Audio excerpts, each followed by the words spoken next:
How to change password on your Instagram Lite account. Hey guys, welcome to the channel. So, if you want to change the password to your Instagram Lite, what you're simply gonna do is first of all, open the app on your device. After that, go to your profile's logo which is in the bottom right corner of your screen. Then over here, you can see your profile's info over here. Then in the top right corner, you will see a 3-bar option. Click on it.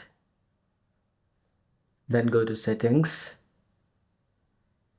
After you go to settings, in the top of the page, you can see the option it says account center. Click on it. Then scroll a bit down and under account settings, you'll see the option password and security in the top. Go there and then go to the option change password. After that, choose the account you want to change the password to. Then enter your current password over here and then enter your new password.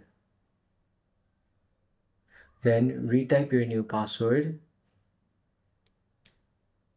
After that, click on change password. After you do this, your password will be changed on your Instagram Lite account.